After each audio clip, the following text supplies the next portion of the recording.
Hi guys, welcome to the speed build video in The Sims 4. My name is Irene and today I am building my A-frame tiny house. Yes, I caved. Normally I only build huge builds on this channel, mansions, resorts, things like that. The favorite lot size I always use is 64 by 64, sometimes 50 by 50. But of course, with the announcement of the tiny living stuff pack for The Sims 4 last week, there are so many people building tiny houses now. And I got a couple requests on YouTube and on Instagram as well to build a tiny house as well. So yeah, I thought why not just give it a try, give myself a little bit of a challenge. And yeah, I was kind of hesitant, but when I started, oh man, I never expected how much I love building this tiny house. And yeah, I think I'm going to do some tiny houses in the future as well. It isn't the smallest house you can find in a speed build video in The Sims on YouTube. There are some houses out there, they're even like 4x4. I mean, how in the world? And I think that even the smaller houses count as micro homes. They made kind of a difference between micro homes and tiny homes in the trailer for the stuff pack. And yeah, but I also made clear in the stuff pack that a tiny home should be under 100 tiles. And I kept that 100 tile mark in the back of my mind. I counted all the tiles every time when I placed a new room in the build. And yeah, in the end, I think I ended up with 92 tiles, but I made a chimney as well. And yeah, of course, that count as 3 tiles. So yeah, I think I ended up with 95 tiles. So it's under that 100 tile mark, so it's a tiny house. I wanted to go with an interesting structure on the exterior, and I found a picture of an architectural concept on Pinterest. And yeah, it had that same thing that I did right here with an A-frame with these rooms underneath it, and I thought it looked very interesting, so I really wanted to do that. And I just love using glass, not floors, glass roofs. I don't know why I couldn't come up with that word, but I love using glass roofs in my build. I think, yeah, it always looks very cool, a little bit. Yes, I like something different when you use glass roofs in your build. So I really wanted to use that. I use this 20 by 20 a lot in the world of Windenburg. Windenburg came with the Get Together pack, and I think it's one of my favorite worlds in the entire game to build in. It's massive, it has so many lots, it has a city, it has an island, it has a forest. And this house is in the middle of forest with a lake, not a lake, a river surrounding it, with a waterfall in the front of it. And yeah, I just love the look of it. Of course, I'm very familiar with huge lots in the game, with the 64 by 64 lots in the game. So I had to do some searching to find this lot, and yeah, I took a look at a lot of different smaller lots. But yeah, I found out that I really like lots better that aren't attached to a road. And if you saw any of my other videos, you know that I like to blend the environment surrounding the lot with the lot itself, with the landscaping. And I knew I could really do that here with the river and with the waterfall in front of it. So yeah, in only a couple of seconds or minutes, I think it's going so fast. Of course it's going so fast because it's a smaller build. It took me almost the same amount of time as a bigger build because of course I had to think a lot about everything. But of course that's all not in the video, this whole thinking process. So it's going quite fast. So in a couple of minutes you can see that I'm creating a pond underneath the house. And that I'm going to raise up the ground and make this house lean onto a couple of rocks. And that's why I made this house floating onto this point.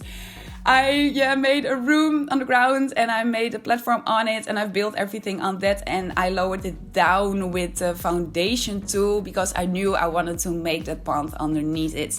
I used the pool tool for it because if you want to build a pond underneath a house, you cannot use that fountain tool because you cannot place fountains underneath a structure.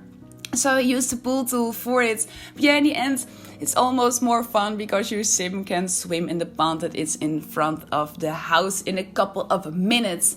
Now we're starting with the debug items, and I use them a lot in the landscaping. And yeah, I love that. As I was saying, I love blending the environment surrounding the lot with the lot itself and with the landscaping. And of course, if you want to do that, it's the most easy way to use items that you can see in the environment as well. And they're all in the debug items. So I used a lot of debug items that came with the Get Together pack.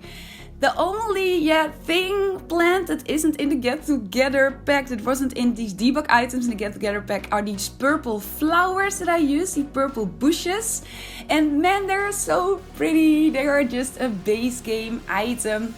The rocks that I used at the left of the build, they're the same rocks that you can see in the front of the waterfall that is in front of the lot as well. I made a pool here, it looks very strange now, and now I changed up the color in the same color as the river surrounding the lot. I changed up the rim in brown, and I changed up these, I used the dirt, the paint to make it look a little bit more natural, and I lowered the pool a little bit down. I always do that. I think it looks more natural than if you just if you want to make a natural pond, you just place it on the ground and you don't lower it down. I think it looks a little bit more natural when you do that. The grass that I used here, of course, a debug item as well. And I want to say a little bit about the debug items again. I did that before, but it's definitely the most asked question I get, is how to enter these debug items. And I think it's because you have to use 2 cheats and not just one. The thing you want to do, you want to type in Ctrl-Shift-C on your keyboard. That way you can unlock the cheat box. And then you want to type in bb.show hidden objects. After that, bb.show live added objects. And after that, you want to type in debug in your search bar. As you can see in the left right now, I did it here too. And then you get a whole array of debug items. They're more than 1,000 and they are amazing. And I use them in every single build of mine. And they're especially very easy to use when you want to do the same thing that I'm doing here. When you want to use the same items that you can see in the world surrounding the lot. But all these debug items are free as well. So if you're building on a budget and you still want to do a lot of landscaping and you want to make your build look pretty on the exterior as well, you can use these debug items. So they're so easy to use. The only thing that I would really wish for is they came in a menu, if you can search them a little bit better. But well, I'm already happy that we have them. So if that's the only thing, I'm okay with it. But we're on to the interior right now. And here's where, kind of quote unquote, the struggle began. So much fun with that struggle though, with the puzzle to make everything functional. And I don't know if I said it already, but sometimes you can see a sim in this video. That's a sim that I used to play test this build because of course I wanted to make it functional. I really wanted to make every single thing in the interior functional and your sim can use it. I think that's really the purpose of a tiny house, that's really the puzzle that you want to take on if you're building a tiny house. The only thing I had to replace and that didn't really work was the television in the living room. I think it has something to do with the fact that I sized a smaller television up and I used that. And I think, it didn't have anything to do with the placement, but just with the fact that I sized it up. So in the end, you can see it in the screenshots and how I will upload this build on the gallery so you can download it and put it in your own game. And I replaced the television here as well. It's a little bit bigger. And while building this, I already saw it. But I thought it looked a little bit big for the living room. But of course this build had to be functional, so I placed it in anyway later on. And there will be a couple of things to do in this interior. I will place a desk in later, a bookcase, so your sim can read, your sim can game. A television, as I already said, and a yoga mat, and of course a bedroom. I'm playing here around with the chairs here. I wanted to make a cute area to sit outside. And maybe you've noticed the change in the light here, and man, I was so lucky with it. I really love the light engine in the game, especially at night and especially in Sulani, because you have that pink-orange glow. But of course I'm building in Windenburg right now. But when I was playtesting this build in live mode, of course, there was a heat wave going on. And yeah, that heat wave, of course, it's hot then as well. And you have that same orange-pink glow in the evening as well. And yeah, I saw that when I was playtesting this build, and I just fell in love with it. I thought it looked so pretty. So I really took that to my advantage, especially in the screenshots you can see in the end.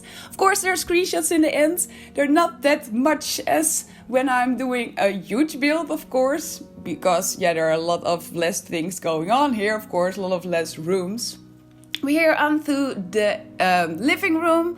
I wanted to incorporate these colors that I use on the exterior, on the interior as well. So I used this base game couch.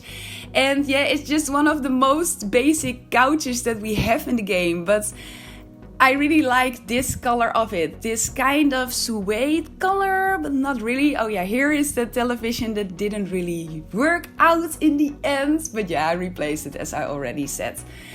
I've placed in some walls here and some windows. I thought it looked a little bit more interesting here. And yeah, these windows that I'm placing in a couple of seconds. In that way you can see the rocks just at the back of this house. And yeah, I placed a lot of, yeah, they're not really curtains. I don't know the English word for it. Is it like Luxaflex or something? I know that's a brand. Oh well, I'm not sure, but I used them a lot in this build. But not over these windows, because I thought they were blocking the view on these amazing rocks at the back of this build. Yeah, the computer here, as I was saying, I wanted to make this build with a lot of things to do for your sim, and the bookcase here. Yeah, you can see the sim that I used for playtesting it just outside of the house. She's sitting just outside here. We're onto the second floor here. Of course, I had to place a fireplace in because I made a chimney on top of the build. And yeah, I'm just switching between half of the walls down and the walls up. When I was building here with the walls up, I had that roof just blocking the view. And with building, it was kind of annoying. But when I was playtesting it, and it was just in live mode, and you have the walls half down, you can just see everything, and the whole roof isn't blocking the view in that way. But I think we're almost in the end already. Yeah, I think almost the bathroom left. Yeah, of course, with this smaller build, it's gone so fast. But I'm very curious what you think of this tiny house. And if you would like to see more tiny houses on my channel, or even micro homes, I think I could give that a try. It would be a huge challenge though. But yeah, I'm very curious what you think about that. Yeah, over here I placed the yoga mat. And yeah, I made a door here so Sim can go outside there on the roof. But it wasn't really possible to place items there. It was, so strange. But I still wanted to, place that door in over there. And your Sim can really walk outside there. Yeah, over here, the bathroom. And yeah, I think that's the end already. I really hope you've enjoyed this video. And if you haven't subscribed to my channel, I would really appreciate it if you did. I try to do a lot of different things here to keep you inspired for your own game. And yeah, I hope to talk to you very soon, maybe in one of my next videos. Have an amazing day and goodbye.